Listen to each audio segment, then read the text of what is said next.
وصل صوتك. Voilà, on a établi un programme exprès pour les sociétés civiles dans les régions.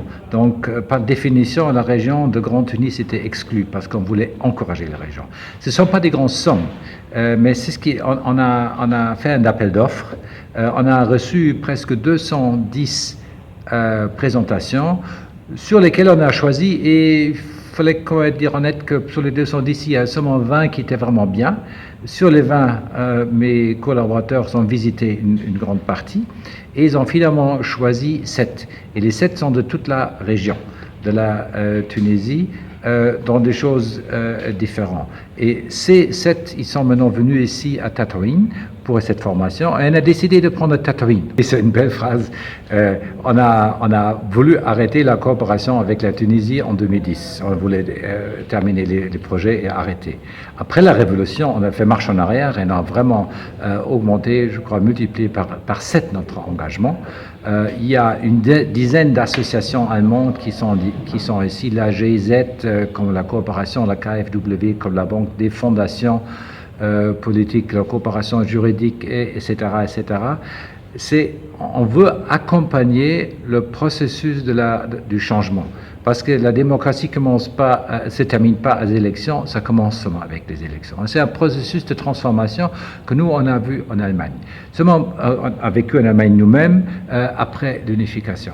Seulement pour vous donner un chiffre, les projets en cours actuels se remontent à 1 milliard d'euros. Et seulement cette année-là, on va très probablement ajouter encore une fois 300 millions d'euros comme projet, grande plupart des crédits très très bénéficiaires. Mais ça vous donne une ampleur de cet engagement, et les crédits sont jamais seulement des crédits financiers, mais toujours accompagnés par des mesures d'accompagnement, par des experts qui font sûr que le projet vraiment se développe dans la façon voulue par les deux États. On fait plusieurs projets. Un projet du côté de la frontière libyenne, il s'agit d'une protection électronique qui va être installée encore dans la cour de l'année 2016.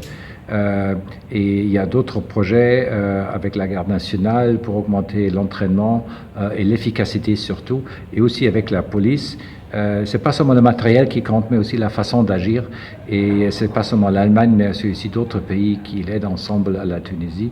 Parce que c'est pas facile pour la Tunisie, on est parfaitement conscient, mais on est sûr que la Tunisie avance d'une bonne façon. Et pour terminer, qu'est-ce qu'on peut dire?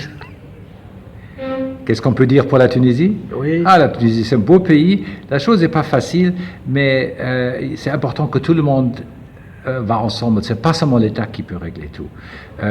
Les entreprises, ce sont les privés qui doivent s'engager. La société civile doit s'engager. Elle a maintenant le droit de s'engager.